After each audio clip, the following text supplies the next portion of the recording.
Happy holidays! Welcome to Discograffiti's very first holiday Patreon membership drive, which will be running through the month of December. Whether you've been sitting idly on the cliff's edge waiting for a gentle push from yours truly, or you're brand new to the show, 'tis the season to either sign up for Discograffiti's Patreon once and for all, or to upgrade your membership.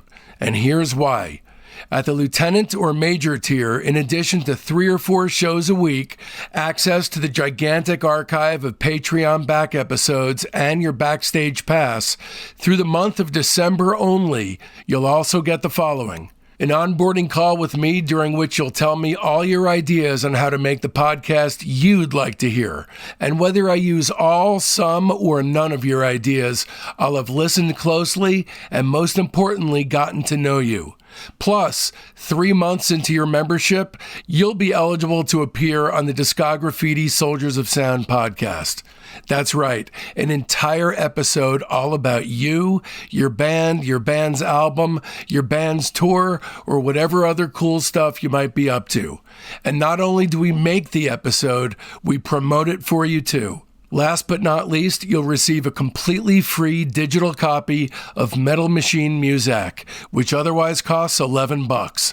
Metal Machine Muzak is Discograffiti's double album Lou Reed tribute featuring 16-minute pieces by Lou Barlow from Sebadoh and Dino Jr., Corey Hansen from Wand, Mark Robinson from Unrest, and W. Cullen Hart from Olivia Tremor Control. Please tell all your music-obsessive friends about our holiday Patreon membership drive. In fact, if your friends do sign up, be sure to email me at info@discograffiti.com and let me know who they are, because I'll be sending you an additional surprise gift on top of everything else as a token of my gratitude. And now, without further ado, the greatest music commentary podcast in all the land, I bring you Discograffiti. People in bands, as if I had to generalize, are usually interesting bunch of people, and often on some level or another kind of misfit people. There's no reason why you'd expect them to make smart and sensible decisions. I mean, these are people who are taking heroin and acid in the studio. You know, it's you wouldn't expect these to be the most functional, sensible, smart, think it through people. Our manifesto was taking drugs to make music, to take drugs to it was you know, for all the fucked up children of the world. Those are our real manifesto, but it didn't go any deeper than that, and we didn't have a 10-year plan, or we didn't expect to have a career from it.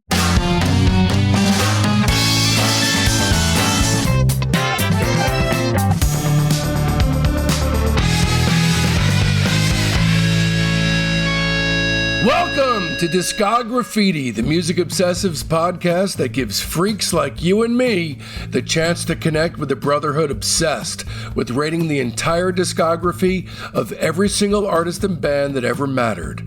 I'm your host, Dave Gebrow, and with 4 new episodes each week, you're going to gain a comprehensive knowledge of an act's history and output in the time it takes to listen to one album. Each new guest swings a hard left into an area you either had no idea you needed to know about, or know all about and can't believe you're not alone out there. This episode is sponsored by Cream Magazine. That's right, Cream is back. The magazine's bigger and better than ever now, overstuffed with exactly the kind of expert rock and roll journalism and skewed humor all you longtime listeners have come to depend on.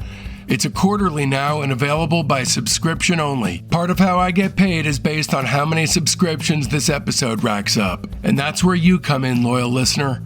It is awesome that Cream is supporting independent podcasts like Discograffiti, and I'm asking you to subscribe to Cream in return. So I seriously need you all to hit pause, visit cream.com/subscribe, and enter the code DAVID at checkout. Entering the code will get you your shipping absolutely free. Again, that's cream.com/subscribe, and the code is DAVID. There's objectively no better way for a music obsessive to spend his hard-earned dough.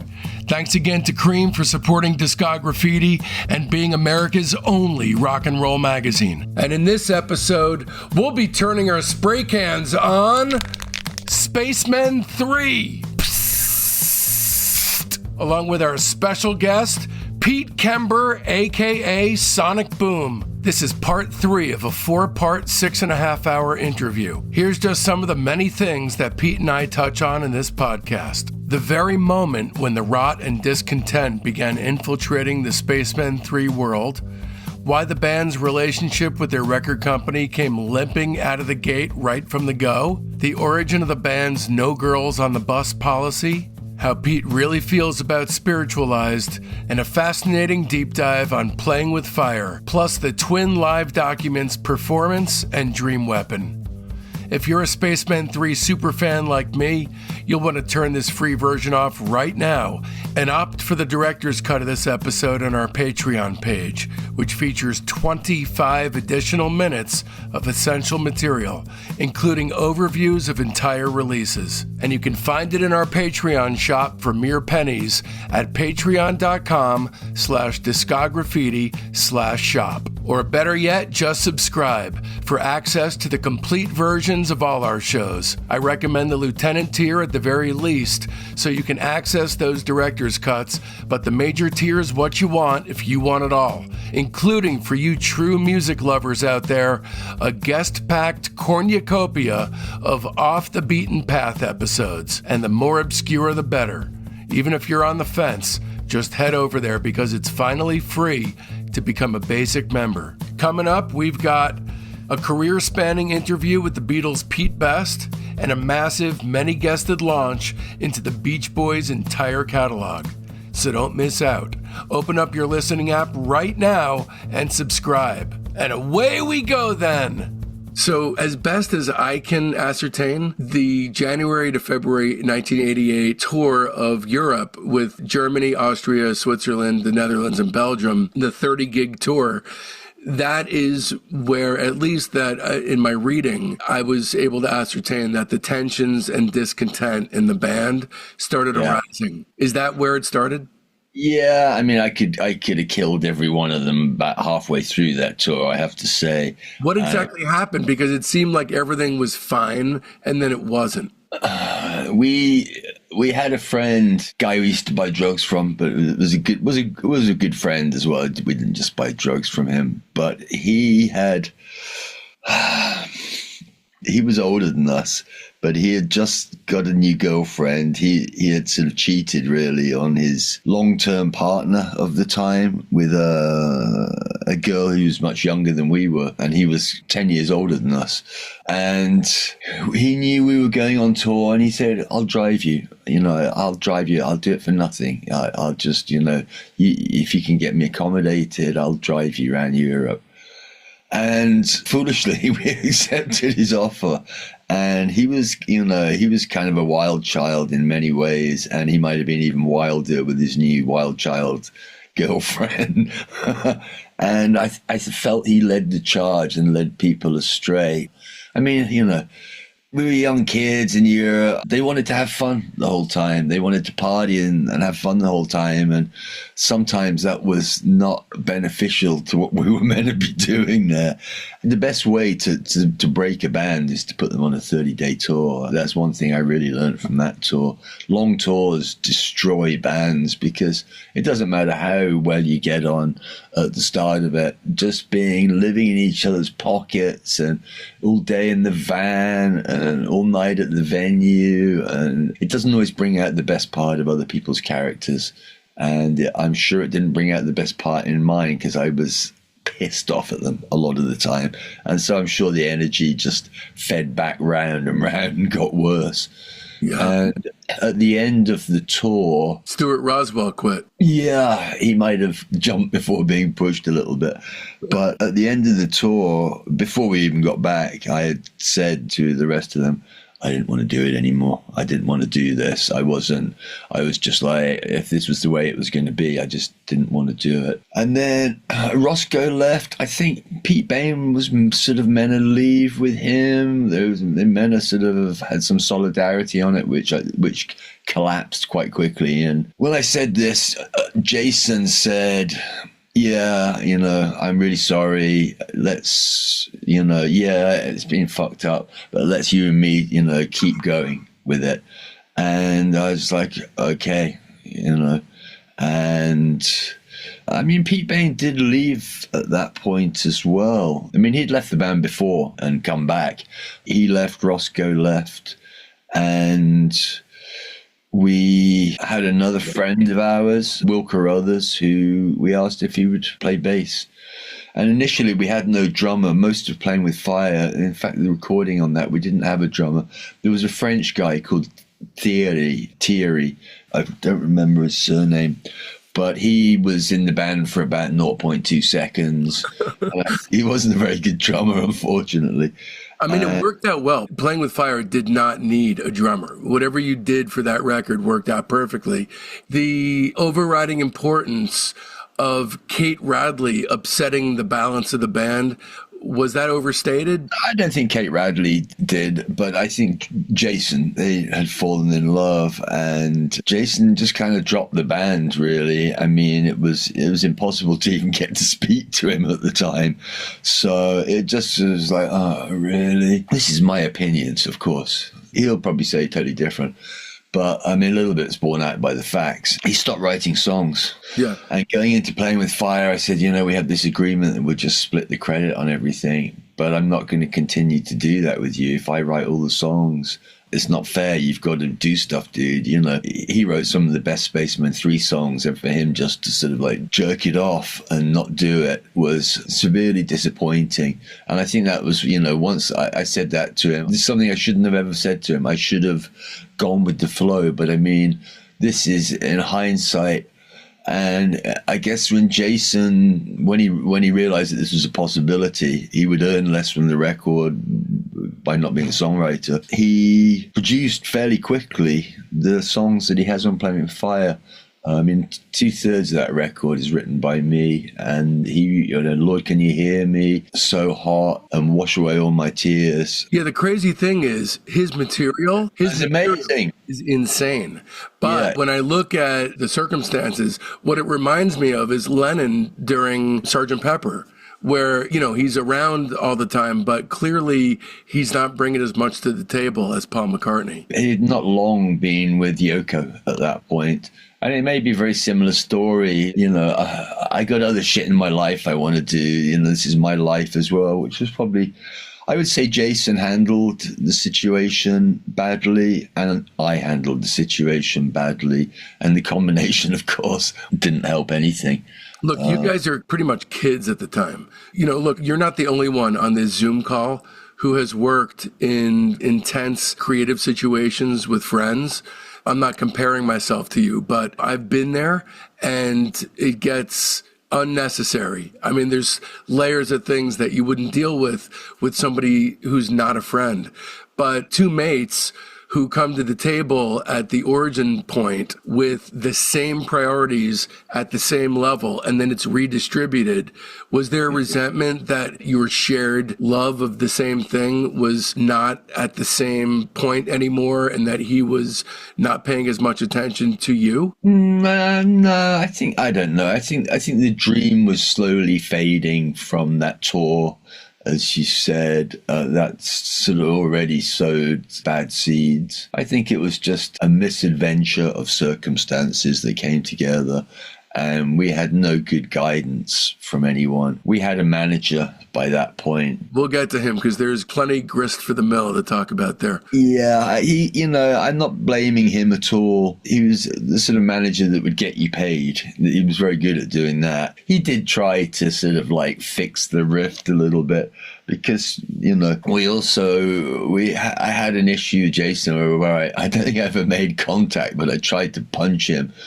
We went to Fire Records. We just signed with them. Wait, hold on one sec. We're just getting a little bit ahead. So before you're at Fire, you have some contract fulfilling releases. So July 88, Take Me to the Other Side single comes out, which I really, really love because you have Soul One and That's Just Fine. And those are brilliant songs. Soul One feels to me like I Got the Blues from Sticky Fingers. It's got that Otis Redding sort of blues to it. Yeah, I Got the Blues is based on, Otis Redding vibe, isn't it? It's very Stax. And then That's Just Fine is another beautiful instrumental. You know, it's a stellar come down as well. So it's another perfectly constructed single. I would give this release 4.5 stars. Yeah, I would agree with you on that. I like that record. I mean, you know, we definitely really considered what we were going to put on stuff, and That's Just Fine comes from the Hiddington Studios where we did the Taking Drugs demos, and it comes from that. And it was something that was just, I don't remember if we only ever did one session there, if we did 2 sessions there, but it came out of the same experimenting in the studio that got us Come Down Easy and Feel So Good. And it was just something that we never did live. That song, That's Just Fine. Also, we never played those songs live. And many of the Perfect Prescription songs we didn't play live. Some of them we did. Are those real horns on Soul One? Yeah, it's Pat Fish, the jazz butcher, playing saxophone. Yeah, stacking sax. The slide guitar with those horns is just beautiful. It's perfect. Yeah, which is something you don't usually get on a Stax record, slide guitar. And I think Jason had been mastering since the last appearance of slide guitar on the first demos on Walking with Jesus, a sort of faux gun club Walking with Jesus. He'd nailed it. He'd probably started, you know, reading about slide tunings and stuff, and yeah, he'd nailed it. Yeah. Well, then you reached a deal with Glass Records where if you gave them a live album, then your contractual obligations would be in agreement that you had met them and you'd be allowed to leave. So your recording of your gig at the Melkweg venue in Amsterdam was released. Milky Way. So Performance, which just in my personal opinion is what I believe is your least mind-blowing release. It feels like a contractual obligation to me, you know, especially when you put it next to Dreamweapon, which to me counts as much as one of your major releases and is a live record. It really pales in comparison to Dreamweapon because Dreamweapon, you're bringing the goods in a big way. Following your departure from Glass, you didn't have a record deal. The only offer you got was from Alan McGee on Creation, who offered a 1-album deal with no advance. You basically told him to go fuck himself. He wasn't trying to be mean. He was just trying to put out a lot of records by a lot of bands.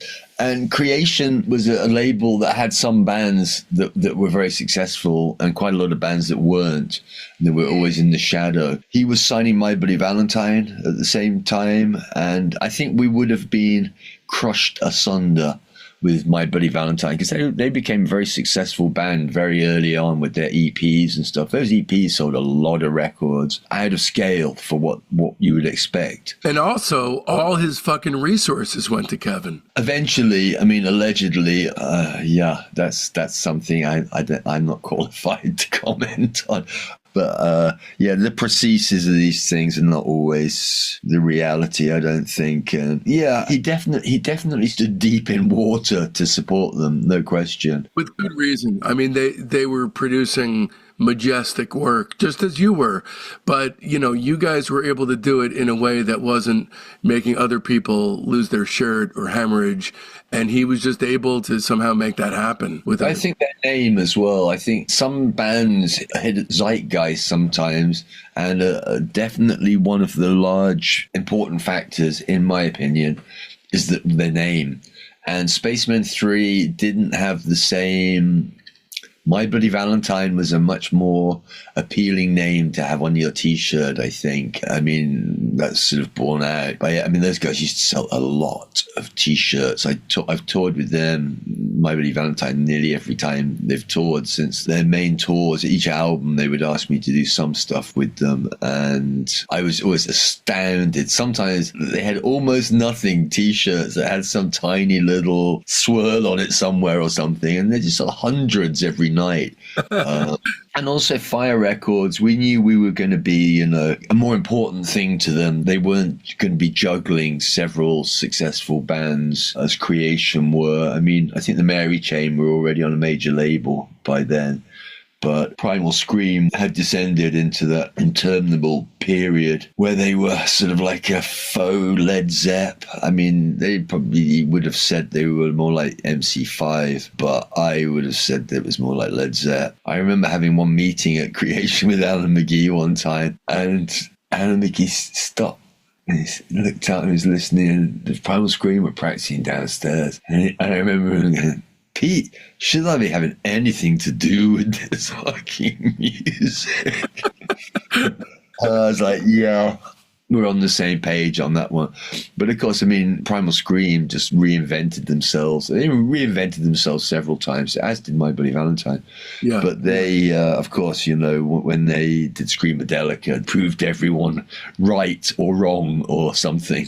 But they definitely got the laurels for that one. They won the race and got the laurels. And you know, Bobby was a childhood friend of McGee's, and they were tight, so you have to admire McGee for sticking with them, even though he thought it was horrible too. Well, anyway, after Performance, we cue Gerald Palmer, not as a person who's in your story, because he'd been already functioning as your de facto manager, but the contract was broken out at this point. So it was basically he would own the master tapes, right? Of all the future recordings, the rights would be licensed to labels for release. We were meant to share the ownership of it with him, which turned out did not happen. And that was that's why we split working with him, which he never forgave us for. And he did everything he could to fuck us over for quite a long time.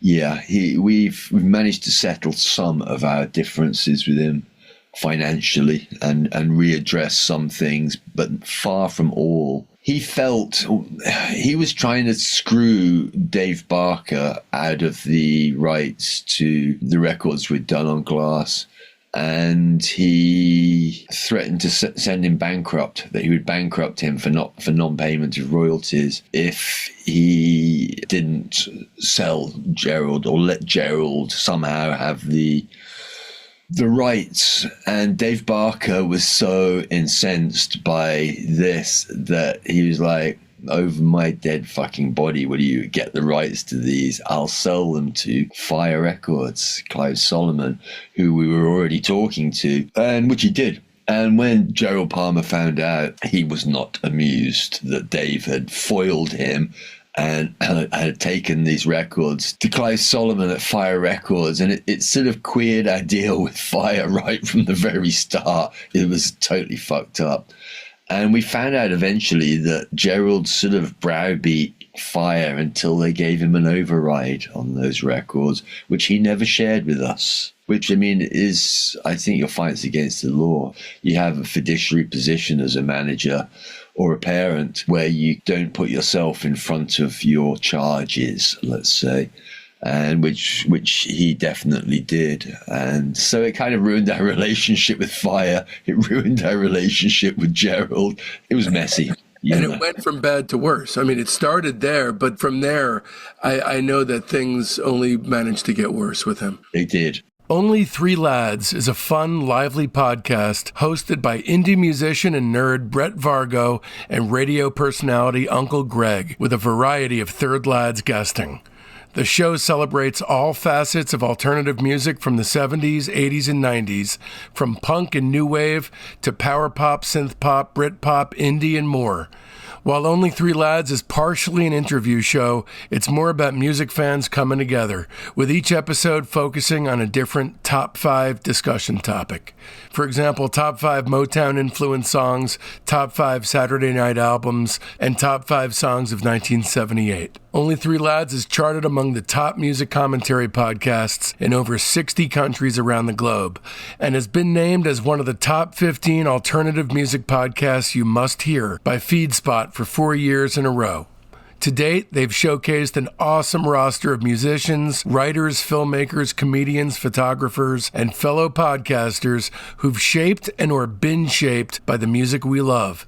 Among them, Graham Parker, Robin Hitchcock, Jeff Murphy from Shoes, Mickey Berenyi from Lush, The Primitives, The Darling Buds, Heavenly, David Gedge of The Wedding Present, Robert Vickers from The Go-Betweens, Steve Wynn from The Dream Syndicate, Tony Valentino from The Standells, Vanessa Briscoe-Hay from Pylon, Love Tractor, Hugo Burnham from Gang of Four, Twin Tone Records' Peter Jesperson, the manager of The Replacements, Ira Robbins from Trouser Press, and many, many more.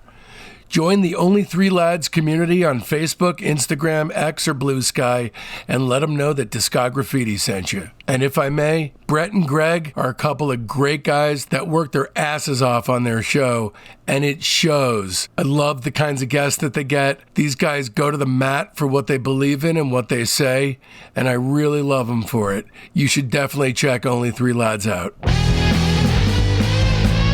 Before we move forward into Dreamweapon, I did not at all rate Performance. Because it's a live release, I don't really rate them, but I think if I was to give it a rating, I didn't even mark anything down, but it might be something like 2.5. Yeah, 2, I think is fair, you know. It's not us on the best day. It has some moments in there, but really what was the best part of that show is the bit that we kept and gave away as live versions with Playing with Fire, and it eventually ended up on the CD of Playing with Fire as extra tracks, as was the fashion of the time, to sort of overstuff records with, which it was a really bad logic because they were 70 minutes. They wanted to like put 70 minutes on there, make them more appealing. But what it meant usually was you put the CD on, you listen to the album, and then it just sort of descends into outtakes and live versions. It doesn't help the whole recording. If it was on a separate disc, it would have been better. CDs were a brand new thing at the time, and it was the logic and thinking of the time. And I certainly did that on the early Spectrum releases too. And I don't think it really serves the record that you've worked on well to do it, but it was the logic of the time. Yeah. Well, so let's talk about Dreamweapon, because to me, this is kind of an exciting release. It's like you take the essence of Spaceman 3 and you boil it down into like a thick congealed resin. And that is, to me, what Dreamweapon is. So you were in the lobby of a movie theater, an audience that was waiting for a screening of the film Wings of Desire, and you could actually hear crowd noise and a PA announcements happening through the thing. And then, of course, the Jazz Butcher is credited with joint rolling. Yeah, well, he was meant to join us for a second set. And I remember after we played, we went backstage for a little break before our next set, which we were meant to do. And he came backstage and said, "Wow, this is an interesting show." He said I was standing at the bar and there was some old teddy boy, and he was grumbling into his beer, "To think Elvis died for this." And I was like, wait. We didn't even exist when Elvis died. It was just such bizarre logic that somehow we'd backdatedly be responsible for killing Elvis with our music. I remember us laughing our heads off, and then the person who'd booked us to play the venue then came in and said, "We'll still pay you, but we'd prefer you not to do a second set."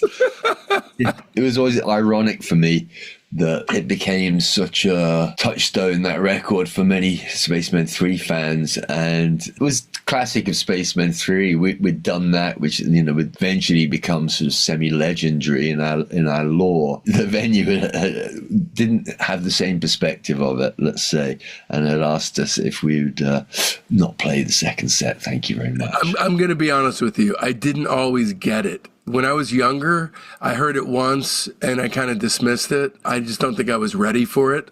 And then I heard it again for the first time in decades a few weeks ago, and I really connected with it. I had like the opposite experience of it. And not only that, but it became like this lodestone from which you plucked some classic later material. The main track, which of course there's other additions to the record that wound up coming with some of the re-releases of it, like the Ecstasy live intro theme and Ecstasy in slow motion. Some of those things are great, but the full piece, An Evening of Contemporary Sitar Music, which is so elegantly titled, it feels like there should be white gloves up to the elbows to actually attend this event. You extracted Honey, and I believe there were two other songs that came from that. Honey, it might have some of Repeater, which became How Does It Feel, some of that going on in there. Yeah, Let Me Down Gently, that's the other song. Okay, some of those ideas may have been in there, because all those songs are all in A. I would have been playing some of that in it for sure. I forget exactly how much before, or if it was even during, we were making Playing with Fire. We may have already been making Playing with Fire because we were back and forth to the studio. You were. So the performance was August 19th, 1988, and you started working on Playing with Fire in June 88. Yeah, we were back and forth. We were working at the studio. It was a guy who, I'm not sure how we came across this guy, but he had been our sound guy on the Ill-Fated tour, and he had offered us to have access to some friends at his studio who were going to be away on tour. And I think originally we were meant to kind of get it for nothing, which is, we weren't going to be charged to use the studio, which in the end, I think we did pay him to use the studio, although it probably wasn't that much. You're talking about Ark? Yeah, Ark. It was a band post sort of Beefheart. Damn, my memory. What's the name of the album everyone always loves by Beefheart that I don't? Troutmask Replica. They were very much in, and they were sort of like a mushroomy, Troutmask Replica-y sort of progressive psych or something you'd call it. You're more a Safe as Milk fan, right? Yeah, much more. Yeah. Clear Spot's probably the last record by Beefheart that I really like. Before we move on from Dreamweapon, I'm giving it a 5. Okay, I'll give it 5. It's a long time since I listened to that record. Yeah, I mean, it has some limitations in the recording a little bit because it was recorded on a cassette player, I suppose. And we didn't record it. Someone recorded it in the audience, and a friend of ours came upon it. And originally there was a flexi disc that came out on, I think they were called Cherie Records at the time. They changed their name to Shay Records, both Suicide references. Yeah, they wanted to put out a flexi with a sort of excerpt from it, and we were like, sure. And in doing that, I said, send me a tape of it. And they sent me the tape, and it had the whole thing on it. So we did the flexi, but then we decided to do it was a semi-bootleg record, really. It was with Fierce Records. And that guy was famous for doing quite interesting bootleg releases. Yeah, he would do bootlegs of the Stone Roses crowd at Spike Island. He would do these sort of very strange, quite esoteric releases. And it was him who titled it Dreamweapon. And it was him who wrote the whole Lamont Young thing on the back. Oh, no, well, he didn't write it, but he certainly added that to the sleeve. And I think we were just sort of bemused by the whole thing. And that's just the way it happened. Sometimes with these things, like the Taking Drugs record, we like doing these things where people could hear how we'd done things outside of our official albums. What would you give this one?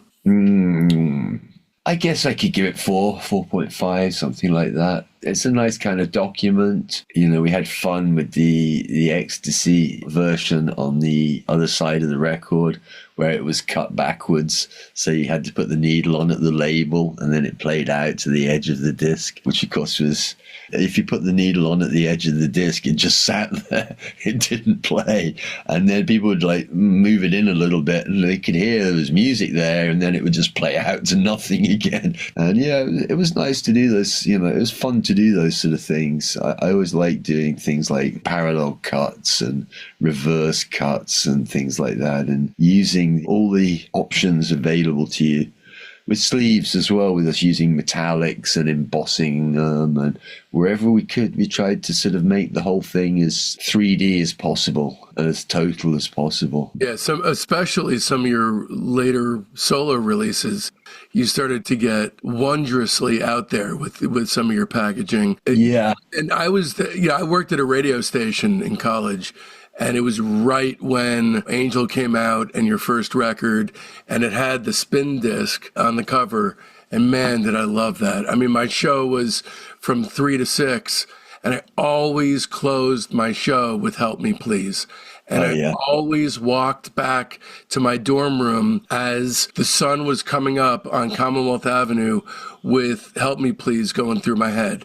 I have such vivid memories of that. Yeah, well, that label Silvertone, when they wanted to sign Spacemen 3, really, and whilst that wasn't going to be available to them, at least for some time, if ever, they offered me a solo deal. I had, excess songs that I couldn't always place in a Spaceman. They weren't right for the records we were doing. Yeah. And they offered me decent advance, and I'm sure I was particularly stimulated by that. And they also said I could do anything I wanted with the sleeve, and I could do these oil-filled packages and transparent records with no labels on them and transparent sleeves, and I loved doing all that stuff as well. You took advantage for sure. Oh yeah. But let's get back into the timeline. So I'm going to quote Will Carruthers here regarding Ark Studios. Yeah. We're not talking about fucking Abbey Road. It was the corner of the living room in a hippie house. It was a really crusty anarchist punk household. But you quite enjoyed that, right? I mean, because you would actually set up outside sometimes and play there, right? Yeah, which I love to work outside, and I like mixing outside as well. You know Heron? An LP or an artist? It's an artist, and they recorded their work. They're an English folk band from around 1970, and they recorded all their shit by a fucking stream out in the English countryside. Yeah. Yeah, nice. Yeah, it was, it was near an old quarry. But it was all very overgrown, and it was set in a beautiful little spot in Cornwall, which is a beautiful county in England in the very southwest. And it was getting us away from, I used to drive back to buy heroin, but it wouldn't have been an easy thing to find down there at that time. But it sort of got us away probably from distractions a little bit. Did you have a habit when you were working on the record? Oh, yeah. Yeah. Oh, yeah, I had a habit before we did Perfect Description. I mean, would you wind up not being able to get any and then be forced to kick? Actually, I had a habit before we did Sound of Confusion, now I think about it. I might have been a bit more on-off, but I was taking heroin, and I wasn't the only member of the band, but I might have been the most prolific user in the band at that time. I mean, were you forced to kick in certain circumstances, or did I just called turkey? It wasn't. I don't recommend it to anybody. People, compare it with the flu or something, but it's not. Your bones feel like they're dissolving, and it's an unpleasant thing. And I would try and avoid it as much as possible. Yeah. Tell me about the No Girls on the Bus policy. Talk to me about the June 20th, 1988 gig. Well, it's funny because I was not the originator of this policy, but I think it was a well-known philosophy that you didn't want to take everyone's girlfriend with you. And if your girlfriend was, let's say, Courtney Love, it was going to be disastrous taking her on the road with you. And we sort of had that, but if my memory of the story was, it was not just me who felt that, because we were meant to be trying to be a band, but I think it was Roscoe had a girlfriend that we really didn't want to have in the van, and I think that's where that rule came from originally. But in that era, Kate started coming in the band, and Jason just he kind of dislocated himself from the band, and it was like it was a game of two halves, and it was just kind of like, oh God, really? This is what this is the way it's gonna be. Did you have a girlfriend at the time? No. Okay. I was very focused on my music, and that's really what I wanted to do. I wasn't really looking for any solid long-term relationships or anything. By this time, I was, 21 or something. It just wasn't really... I really wanted to focus. I was the most focused, I think, of us all. Jason came in close second. He had his moments where he was more focused than others. It seems like you were almost over-focused. You know what we were talking about, looking at the word until the word falls apart? Mm-hmm. It seems like you were in positions sometimes, especially during recurring, where that was happening. Yeah, by recurring, it had just become, it just wasn't working well. And I think we started to have different things that we wanted from it and the way we wanted to work. And I would say that's the same to this day with me and Jason. We have very different directions in what we do in our work. But yet you kind of do the same thing. This is the thing that boggles the mind to me. This might be contentious, but I would say I've done much more varied, different things and records that sound completely different to the previous one. And I think Spiritualized, not so much. I think Jason sort of stuck to the same formula the whole way. Of course, he's been incredibly successful doing this, I should add, way more successful than I ever had. Not that it was ever a competition, but I got bored with Spiritualized quite quickly. I thought the first album was awesome. First two, I think. I think the first two were great. Yeah, it's just different ways of working. Oh, hi. I'm Dave Gebrow. I threw my career as a licensed hearing instrument specialist in the trash, sold my house, and moved to the East Coast with my wife and 5-year-old son in order to focus on making the ultimate weekly podcast for music obsessives thrive. But weekly wasn't enough for me, so I bumped it up to 4 shows a week. Becoming a subscriber to Discograffiti's Patreon gives you access to hundreds of exclusive episodes.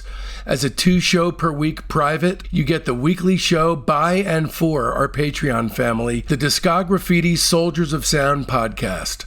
As a 3-show-a-week lieutenant, you'll get early release, ad-free, extended director's cuts of the main show. They're the shows as they were intended to be heard. Plus, you'll gain access to half the Patreon archive and the upcoming Beach Boys Behind the Mirror companion episodes, which will feature dozens of special guests from within the Beach Boys camp talking about and rating their music. But as a 4-show-per-week major, you'll be drowning in a flood of must-hear binge listening, because I'll be bombarding you with episodes about super cool bands that are too subterranean for free Fridays. It's like going to music college, but with a tuition that makes all kinds of sense. Plus, our entire Patreon archive is yours. Discograffiti's Top 10, our Buried Treasure show, Rock Cousteau, our Slag Off show, Queasy Listening, and the Private Press with Paul Major. And all that for the price of only a cup of coffee a week. Times are tough, you say? Fret not, because there's a $1 tier. Or you could just join as a basic member and buy episodes piecemeal from our Patreon shop. Don't risk feeling badly about yourself by not giving. Check out patreon.com/discograffiti to find the tier that's right for you. Once again, that's patreon.com/discograffiti. Part of the thing was as well that, Paul Adkins I'd come into the studio to work. Playing with Fire, we started it down there in Cornwall, but then we went home for the weekend one time, and the guy who had invited us to use the studio and was engineering decided he was going to do something with the tapes, do some work while we weren't there. And he wiped one of the tracks. And I was like, dude, this is like the ultimate fucking crime. We spent all this time recording a song and you've wiped it fucking around. Is that why you went to VHF? Mm-hmm. That's why we left that studio. I was like, I just don't feel I can trust you, dude. That's just like fucked up. But the vibe totally changed, right? When you went back to VHF, things felt very different, right? The vibe wasn't particularly great. And sometimes, Jason would record when I wasn't there, and I'd record. Will Carruthers was there with both sort of parties, but we were already fractured. And did you feel like you were just playing out the Beatles story? Because you first had the Yoko thing, then you had the White Album set up in the studio. Were you thinking about that? No, not at all. It's not uncommon. It might not become as public as it did with Spaceman 3. I mean, the girlfriend thing, the Yoko thing, or whatever you want to call it. I mean, this is something there've been many bands who've dealt with this same issue. And I would say the same with John Lennon as I would with Jason. It was him dealing with it badly. And he should have said, darling, I love you, and I'll be home tonight. We'll have dinner. But you're not coming to the fucking studio. We're working. This is what we do. I don't need you standing by my shoulder the whole time and distracting and just sort of, being the elephant in the room type of thing. So I think many bands dealt with that. The reason I'm asking you, though, is because you're very intelligent and you obviously have a great knowledge of rock history. And there's certain archetypes that play themselves out in band after band after band. And I would imagine that you would be cognizant of them. Yeah, I mean, I think Anita Pallenberg was probably pretty toxic to the Rolling Stones relationship. I mean, fucking Mick Jagger on the performance set when she was meant to be with Keith and had been with Brian, and it was like, oh God, fucking hell. But yeah, this is why people in bands, if I had to generalize, which is quite easy to do, are usually interesting bunch of people, and often on some level or another kind of misfit people. There's no reason why you'd expect them to make smart and sensible decisions. I mean, these are people who are taking heroin and acid in the studio. You wouldn't expect these to be the most functional, sensible, smart, think it through people. They're just sort of following their hormones and their whims a little bit. So you're also cognizant that some of the greatest works of art in history came as a result of, not despite, dysfunction. So due to your knowledge of rock history and just being a smart person, were you purposely creating dissent to manufacture greatness? No. No? No. Okay. No. I might have some in the rearview mirror, We were sort of just bumbling around through it all. As I said before, we had no clear... our manifesto was taking drugs to make music to take drugs to. It was for all the fucked up children of the world. Those are our real manifesto. But it didn't go any deeper than that, and we didn't have a 10-year plan, or we didn't expect to have a career from it, because we, as I said, if you told us back then that Playing with Fire would eventually become this, Playing with Fire as well, The Perfect Prescription would have become this sort of lauded, considered to be a sort of semi-classic kind of record, we would have looked at you like you were fucking crazy. Because, we were the sort of misfits in our town, and even our friends in bands thought we were the dumbest band that had existed since sliced bread. Well, it was actually, I believe, during this time when you and Will would drive back to your hometown on the weekends, when you were kind of discovering new influences. You had this road trip to fill with music. And I believe this is when you discovered Smile, the Beach Boys.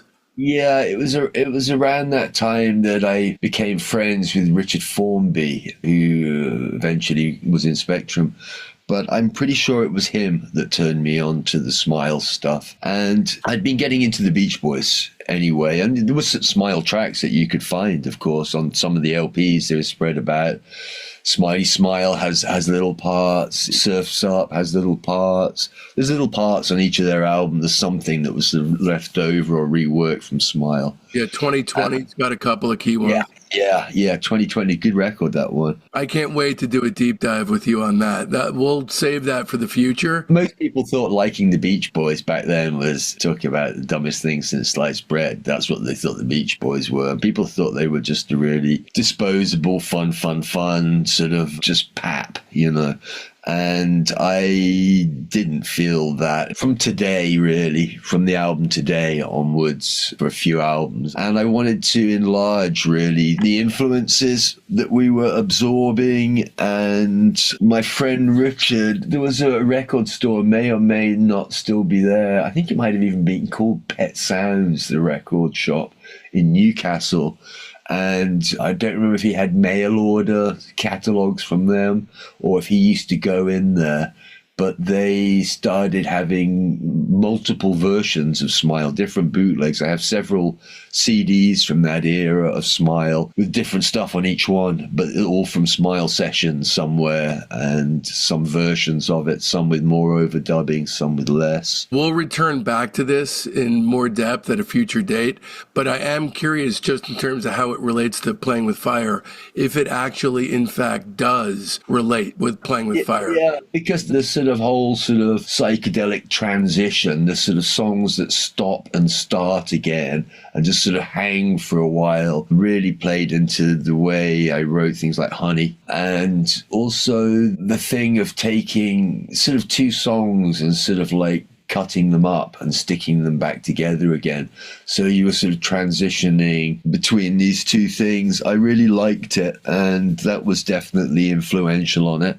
And we weren't trying to ape it, but I was taking notes from it and mentally thinking, yeah, this is really interesting. I guess it might have been subconscious a little bit. I mean, obviously I was loving the record, and I guess it's just started influencing the way I wanted to write stuff. The record itself came out at the beginning of '89, and it came out on Fire Records. You signed a 2-album deal with them in the summer of '88, and around that time you started doing a lot of interviews that wound up having an overriding focus on your drug habits, right? And there was one where you actually collected your methadone prescription with the interviewer, is that right? Yeah, well, I wasn't trying to hide anything. I mean, the interviewer made a big deal out of it. You know, Spacemen 3 were always beaten up by the press for our drug use and mocked for it a little bit. And it was ironic to see, you know, because we had justification for what we believed about drugs and we had a philosophy about it. And it was just sort of endlessly sort of like derided, I think, in its day. And it always amused me when Happy Mondays came along and they were just, let's just get fucked up. That was their thing. And it was endlessly loved by the journalists. And I was like, yeah, it just makes no sense. I mean, Happy Mondays are awesome. To give some context, at that time in the late 80s, it was rehab fever. Everybody was talking about rehab. I was in high school at the time. Everybody was being plucked and placed in rehab if it was even found out that you'd smoked joints. So it was a bold thing that you were doing right at that moment in history because of all that. Yeah, well, for every action, an equal or opposite reaction is, you know, fourth law of physics being the language that describes everything in our universe, our relationships, our conversations, everything. And we were definitely feeling strongly opposed to the just say no, Nancy Reagan driven, all drugs are bad drugs. And, you know, there was also, of course, in the 80s, there was a massive heroin epidemic, massive. Every time anything's ever been prohibited, every drug or, I mean, alcohol is a drug. Every time there was prohibition in recorded history, it accelerated the use of it. And for some reason, they just kept doing it over and over again to the point where it's like, maybe I'm missing why they're doing this. Maybe there's an ulterior motive in this. This episode is brought to you in part by Bespoke, LA. Located in the Fairfax district of Los Angeles, Bespoke, LA is the modern podcaster's dream come true. It's got 2 podcast pods available, one with audio only and the other with both audio and video. Just think, you can start your own podcast tomorrow without investing a single penny in equipment. What, you don't have experience editing? Don't even sweat it. For an additional fee, Bespoke LA can edit your podcast. Or not, it's entirely up to you. Rates start at $75 an hour with discounts if you book 4 sessions at once. go to bespokela.com/podcast. That's BSPOKELA.com/podcast for more information or to book your time today. And be sure to tell them that Dave sent you for a one-time 25% discount. Let's shift the focus onto the music here. So Playing with Fire, let's just go track for track. We have 9 songs here. The vibe and the texture of this record, I believe, is probably texturally your most accomplished record. I mean, just the way that it pivots between the tracks, it's something very special here. Do you also feel that way as well? Yeah, I mean, I've always liked the sequencing, doing sequencing of records and making everything have as strong a setting as it can. And that sometimes you get by the contrast. You put the highest high next to the deepest low, and you put the lightest song next to the darkest song to exaggerate the lightness and the dark and the contrast. And that definitely worked on Playing with Fire. And of course, we had Revolution and Suicide, which was sort of not a million miles away, even from Sound of Confusion territory. You know, it's pretty full on, balls to the wall, fuzz, wah wah, drones. But then there was Honey, strange, psychedelic gossamer kind of thing, and Lord Can You Hear Me, you know, this super deep proto-gospel. It's like the greatest gospel song that wasn't written in the 50s gospel era. You know, it's a song that the Staple Singers or someone might have penned. I mean, just the way the record opens with that whoosh on Honey, just getting louder and louder and then just exploding. And when your vocal seemingly fills the sky above with such a calming tone, I'm always left wondering why you didn't start singing earlier. You have a great vocal style on this record, and Honey is one of my favorite songs that you've ever written. And it's a perfect opener, perfect moment of opening the record. And Come Down Softly to My Soul, probably my favorite track that Jason has ever written. Are you on this one at all? Or at this point, are you retreating to your corners? Yeah, I don't think Jason plays on Honey. He plays on some of my songs, but I didn't play on his. I don't think it needed it. They had it anyway. You know, it was in this era where another one of the fractious things was that I'd always be quite progressive in looking for new effects and vocal effects and stuff. And Paul Adkins used to say to me, Jason was asking me how you do this. Jason was asking me how you get that effect. And I was like, you know, okay, so we're working separately a lot of the time, but it's like, dude, you want to know how, you know, you basically want to take some of that into your work. That's fine, but why wouldn't you ask me? Well, you know, so I don't think that went down very well. I felt I was being shadowed a little bit. And I felt that what I was putting a lot of work into to find new sonic textures and stuff was just sort of being taken wholesale. It was being nicked on the side. And I'd been very happy to share it, but it was stolen before it could be shared. I mean, that's like a mind-blowing notion, because I can't think of another example where a band is not throwing a cocked brow at a different band that is trying to copy them, but a guy within the same band thinks he's copying him.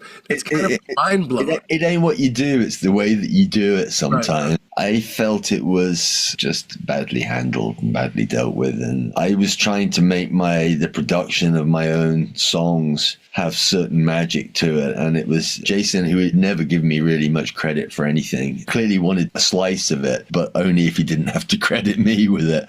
Again, it's just a toxic vibe, I thought. It's amazing that such toxicity could produce such, I mean, this to me, when I think of you guys, I don't think of the pummeling. I don't necessarily think of Suicide. I think of a gentle band. I think of a soft, peaceful band. To think that there's so much dissent that has sort of reversed itself and become this soothing balm is amazing, and of course beautiful and perfect as well. But I think if you look at a lot of bands and a lot of the bands that we loved, I mean, I think that MC5 and the Stooges and the Rolling Stones and the 13th Floor Elevators, when you actually read about them in any detail, there was all sorts of crazy toxic shit going on within the band. They weren't good to each other, stealing each his girlfriends and all this sort of stuff. And it was just part of that thing, I think. And it doesn't always come through on the records for some reason. It doesn't become a centerpiece. How does it feel, track 3? Talk to me about that sound, because I feel like that sound became the foundation upon which your entire future was built. Well, I found Vox guitar that I had seen. It was a calendar pin-up on the back of a magazine called Making Music, and I remember keeping the issue because I thought the guitar was such an awesome looking thing. And then one day I was looking to buy a new guitar. We went down to London with our friend, the one who'd been driven for us on the tour. And he was going down to pick up Coke to take back to rugby. He'd already scored the Coke. We went to this guitar shop in Earl's Court, and it was one of these places they have to sort of buzz you in. You couldn't just walk in the place. And he got out the Coke in the shop. The guys in the shop, I remember having a look on their face like, what the fuck's going on here? And we were all dipping our fingers into this big bag of Coke and snorting Coke and walking around trying the guitars. And then I went downstairs into the basement, and there was a guitar turned into the wall, but I recognized it from behind, from the shape. And I went and spun it around, and I was like, damn, they have that fucking guitar. And they weren't really fetishized at that time. It's a very valuable guitar now, but it wasn't so much then. And I said, how much is this guitar? And they said, oh, well, I don't know. We just usually rent it for videos. People like renting it because it looks good. We rent it for videos. And I was like, well, what would be the price that you would be happy to let that go? And I forget what they came up with. It was 800, 900 quid, 850 or something. I forget now. And I was like, I'm taking it. I'm having it. I guess I'd already plugged it in, but it had these inbuilt effects. And I always said it was a guitar that sort of, it either played itself or it played you. And you had to bend to the will of the guitar. But it was easy to bend the player's will because it had this repeat percussion effect, which I sort of made fairly trademark. And Spacemen 3 are famous for that sound amongst guitar players. And many people have made clones of that effect pedal since based on that, some of which even have Spaceman 3 logos on them. It had an inbuilt tuner that just droned in E, although from memory it was slightly out of tune, but you could tune to it and then play along, have this electronic droning with what you were playing. It had an inbuilt wah-wah that you played with the palm of your hand. It had the repeat percussion, and it had the Vox fuzz with treble bass booster, and that Vox fuzz rips. Distortion was more the flavor of the day. But in the 60s, there were, a few companies that made what really should only be called fuzz pedals, because they had a fuzz to them.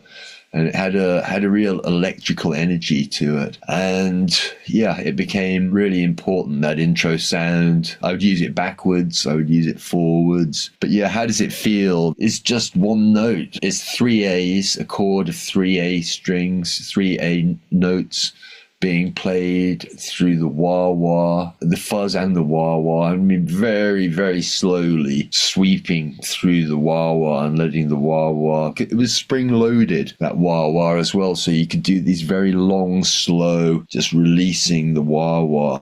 And I always like long modulations like that, with phasing and things like that. I always used to like things that would do very long sweeps. And it was just sort of what appealed to me sonically. Am I giving that too much impetus? It feels like that drove or became a pivot point for so much of your later work, especially in the early 90s, like Soul Kiss, Glide Divine. That's like the bedrock upon which that record is kind of built. Yeah, I use it on that record substantially as well, and I just really liked it. I liked the sound, and I knew it from the Electric Prunes. They had a track or two that had that kind of effect on it, and I loved it. This sort of spitting tremolo has a very distinctive sound, has a very percussive, it's called repeat percussion, and it's more commonly actually found on organs. And it's a switch you flick to make it sound like someone strumming a mandolin or a banjo, where they're going bang, bang, bang, bang, bang, bang, bang, bang, bang, bang, bang, bang. And it's actually really quite hard to use. And the reason nobody ever really used that effect much is it's quite hard to use because this is in the days really before we were using click tracks and our timing was human. Yeah, it was just hard to use it in things. Now it would be easy because you could just slide the file around in a digital audio workstation, Pro Tools or what have you. It'd be very easy to fix and edit and make it. It was kind of a challenge as well, but sometimes I like that. I like challenges in where you found something you really like the sound of and you're just trying to find the way that you can work it into what you do.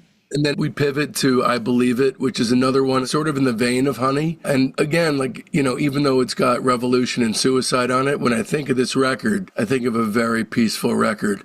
And I love the ballads on this record. Yeah. Well, it's in a gospel. I mean, I believe it, of course. It's in a gospel sort of idiom. And I guess we were listening to the staple singers quite a lot, the 50s era, CBS era staple singers. You know, they just had a kind of perfect vibe and sound in that era, the staple singers. And that was probably where we first heard May the Circle Remain Unbroken. And by the way, I only recently heard your version of that, and it's so good. I didn't know the re-release that has that and Shay on it. Both of those tracks, they really could have been on the record. Yeah, it was nice with Shay as well, because I think that's the only one that actually has Theory playing on it. I'm not sure if there were two versions of that, one with a drum machine and one with him playing drums on it. Yeah, it was really nice recognizing, really, I guess, that Shay wasn't a million miles away from We Will Fall by the Stooges. Mm-hmm. We were like, okay, so let's do this Suicide song. I mean, we love Suicide. We were one of the biggest and earliest proponents of Suicide, and it was kind of nice to take this electronic minimalist thing and do it on guitar and with wah-wah and all this sort of stuff. When we did the wah-wah stuff, I'm playing with Fire, but mostly I think on Perfect Prescription, on Things Will Never Be the Same, particularly. Jason would play guitar and I'd play the wah-wah with my hands because I wanted to be able to do these fast, which is quite hard to do with your foot. It's harder to do with your foot, and with precision you can do it with your hands. He would concentrate on the input and I would concentrate on the output. And I think that's where, I think the magic of the wah-wah part on Things Like Things Will Never Be the Same had a lot to do with that. I don't know I had ever heard of anyone who ever did that before. That was us thinking in a sort of lateral way and disassembling the box a little bit, if not thinking outside the box. The first thing that springs to mind when you talk about that is The Needle in the Camel's Eye, the Brian Eno song. That was Phil Manzanera playing guitar and Brian Eno on the bar, just going like that. Yeah, it's from exactly the same mindset, and I'd be amazed if we were the first people to have actually done it, but it was certainly nothing we knew had ever been done before. Although we didn't do it just for that reason. We did it because the result of it was really great. Talk to me about the type of revolution you were wanting to start, because when I'm listening to Revolution, I am not hearing empty rhetoric. I'm hearing a guy who's literally wanting to start one. So what were you thinking? Well, I knew there was a revolution happening already. It was becoming visible that the MDMA craze, the ecstasy craze, hadn't quite built up at that point into the full acid house thing, but it was heading there. And Dreamweapon, the only other show where we did that I remember that piece, but we actually did it with Sitar and Saz, was at a very early ecstasy party in Hackney. There was a guy who would do these X parties, and one of them would fly over to the States, to New York, go and buy MDMA, which is legal still at the time, and bring it back to the UK, where it probably wasn't legal in the UK. It might have been a little bit of a grey area. But I could see the way it was changing things. And the song's about really, I guess, decriminalization of drugs and putting people in jail for taking drugs. It was always just one of the greatest crimes. You know, people would go to jail for like being caught with weed 3 times. It was like, this is just insanity. You know, you're sort of like ruining someone's life and changing the way the rest of their life will be by the social situation you're about to put them through for this sort of like insane prohibition. And, in going back to the Spaceman 3 interviews from back then, we were very open. I knew already from my interaction with drugs that the main problems that were associated with heroin addiction were to do with it being illegal and the way people were sort of forced into a mode of consumption. So then there's a double deep breath taken. First by you with Let Me Down Gently, then by Jason with So Hot, Wash Away All My Tears, then an all-out assault on the senses with Suicide, and the greatest example, I think, of what became the spiritualized gospel style with Can You Hear Me? Because, again, the inference, the pained inference of all of those background singers that are not there. Was he gunning for the black female gospel choir at that point? And were you telling him it's too much? We'd already had that conversation, and I think it was probably Feel So Good or something where we'd talked about it. And I'd heard the raw voices of people singing without instrumentation backing in Baptist churches when I was in the West Indies, and I loved it, and I liked the rawness of it, and I liked the fact it was just some dude with a guitar and then a congregation, and it was really unrefined. And I think one of the big influences from gospel and blues, a little bit the call and response thing, particularly in blues, is from Hebridean plainsong. They still sing it like it in Scotland, I believe. And I guess they had clearance of the Hebrides. The landlords kicked the tenants out. And I think a lot of them went to America and they took that style with them. And it's a style of service where the only person who has a hymn book is the preacher. And he sings the line and then everybody sings it back to him in a very untempoed, loose way. It has a really amazing feel. And the slick side of the gospel thing was never my thing. Jason likes it, oh happy day sort of vibe. Yeah. I did not. I never liked it. But I don't remember there being any conversation about that. But if he'd wanted to do it, he could have and would have done it. But we didn't have budget for these things. We didn't, know people who were doing that or anything. Yeah, I mean, the hysterical irony to me is if he remained with you to corral him a little bit, to me at least, I mean, who gives a shit about me? Because it's about how many people, I guess, buy your record.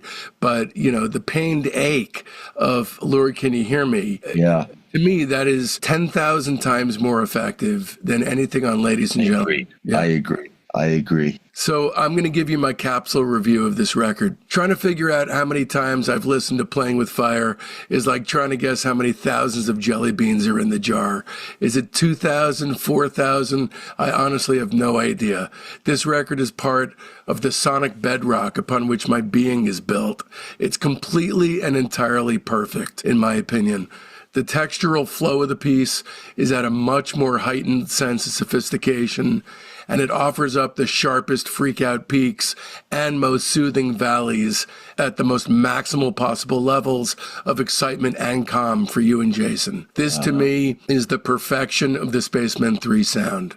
Music in general does not get more fulfilling, transporting, or thrilling. 5 stars easy. Nice. Yeah, I'm very good at counting jelly beans in jar. I won a big jar of sweets when I was a kid by guessing the right number of sweets. You did, really? Yeah, it was mixed sweets as well. And I only thought about it in recent years that someone must have touched every one of those sweets to have counted them afterwards. I just got to look and guess, but someone must have. They must have. I didn't even think of it at the time, but I was very popular at school for a while with a massive jar of sweets and sharing those out with everybody. Everyone's great.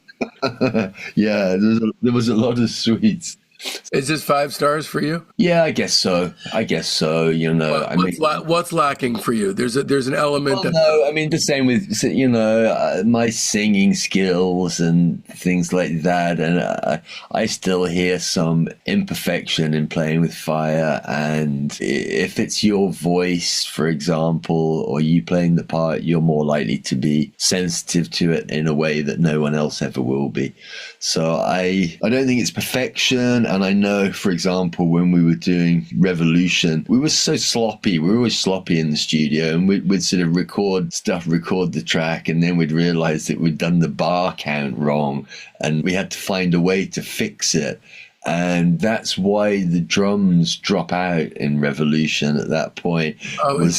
It was a way to help people, for it to lose its bar structure so we could come back in with a corrected intent. I know all the mistakes on things, and the more time goes by, the less I remember them, and the less. But I remember at the time, I could never listen to our records for a couple of years at least afterwards, because I knew the bits I'd struggled on where we had to drop stuff in to fix it and things like that. Because again, we were never super organized on these things, and none of us really liked practicing that much. Just the vibe, we just weren't super into it. And I think we were always of the impression that doing a live show was better than 10 practices. It was more focused. So what do you give this one then?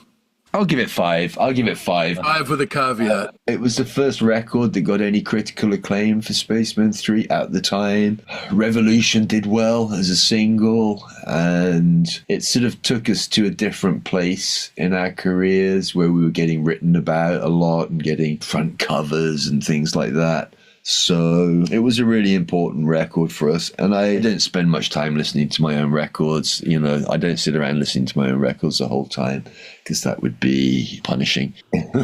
I do know what we did, though, with that record. And it's harder for me to blow smoke up our asses about it. But I think we did do some really pivotal and interesting and original things, even though, you know, as a band, we were always very honest about our influences, and we felt there was nothing to be ashamed of, because I think the way we integrated those influences was in a wholly original way. Yeah, without a doubt. It always came out sounding like Spaceman 3 no matter what. Yes, which I think is, you know, a testament a little bit to the ideas and the way that we filtered influences. And I do know it is a pretty important record in that way. So at that time, you have an embarrassment of riches because you're working on your solo record at the same time, but you didn't want to compete with the band, so you kind of held it at bay for quite some time, right? Well, again, you know, in retrospect, it definitely wasn't. I mean, Jason plays on my solo record,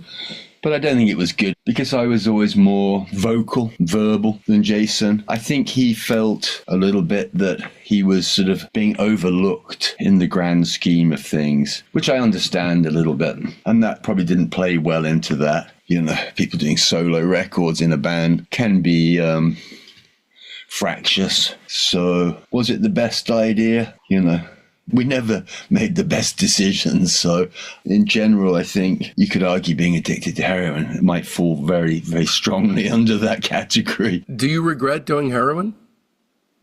All right, that about does it. If you enjoyed this episode, please Venmo Gebro. I repeat, Venmo Gebro at David-Gebro, Gebroe. Please keep in mind this is entirely how I support my wife and my 5-year-old son, so don't risk feeling badly about yourself by not giving. Venmo me a tip at David-Gebro. Stay tuned, because next week we've got part 4 of Sonic Boom Rates Spacemen 3, the final chapter, in which the band falls apart spectacularly in grand style, but not before releasing their final masterpiece. Okay, here's the week up ahead. This Sunday, our weekly show within a show, the Discograffiti Soldiers of Sound podcast, drops for our Patreon's private tier. These are real people with talent and a burning fire deep inside, just like you and I. Then come Monday, a several-hour interview with the great Gene Parsons, one of the most important figures in country rock history. In fact, Gene was one of the creators of the sound itself in Nashville West, beside his best friend, the legendary Clarence White. And then there was the Byrds for 4 great years, the Flying Burrito Brothers, and a flawless solo career. This is one of the best interviews in Discograffiti history, and it's a special treat for our Patreon family. And let's just say, with regard to Roger McGuinn, this man does not mince words. Part 3 focuses on Gene's wildly underrated second solo LP, Melodies, and his unbelievably inspiring last 5 decades. Don't miss the final installment of this incredible interview. And then on Wednesday, the Lieutenant tier get their early release, ad-free, super extended director's cut of Part 4 of Pete Kember's Discograffiti interview. And then come Friday, the rest of you penny pinchers get to join in on the action. A heartfelt Discograffiti thanks goes out to my beautiful wife and son, Jen and Mason, Pete Kember, Nick Solter and Grandstand Media, Rudy Fishman, Becky Boyd, Jay Schultz, Cream Magazine, Bespoke LA, my mom, my dad, my incredibly loyal fans, and especially the entire Patreon community, the Soldiers of Sound. I love every last one of you, and this show would not exist without you, my friends. Speaking of friends, it's high time for some new ones. They're in our Facebook group, Discograffiti Soldiers of Sound. That's the best way to find out what's coming up on the show, but there's a hell of a lot more. You get recaps of the day in music history, the ability to pitch questions to guests, polls that put you in the driver's seat on guest and band decisions, access to a thriving creative hub if you're looking for a collaborator, and much, much more. So make sure you don't miss out. You can find the link to the Discograffiti Soldiers of Sound Facebook page right there in the show notes. And if you don't mess with the Zuck, no sweat.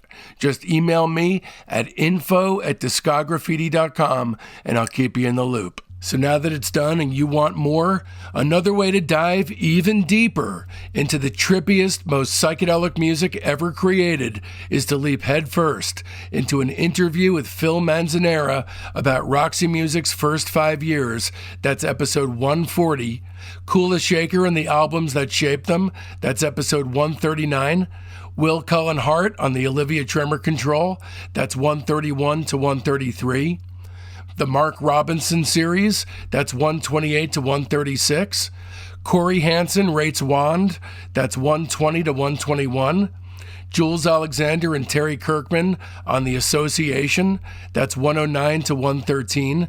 Vashti Bunyan rates her entire catalog, that's 103 and 104. 94 to 101 is the David Pajo series. Os Mutants Sergio Diaz on the early days of the band, that's 86 and 87. Episode 72 is the greatest albums of all time to fall asleep to, in an episode literally designed to put you to sleep. Lou Barlow rating The Zombies is 59 to 60. Anthony Fantano on The Velvet Underground is 32 and 33. David Axelrod with Don Randy is episode 17. Roxy Music with Spiral Stairs is episode 8. The Bee Gees' Psychedelic Beginnings is episode 10. Cocteau Twins is 3. And Pink Floyd is numbers 1 and 2. And of course, be sure to mark your calendars, because next Friday, December 20th, we're coming at you with part 4 of Sonic Boom rates Spacemen 3. Trust me, you're not going to want to miss it. And so, from now till then, don't let our youth go to waste, lads and ladies. It's Discograffiti!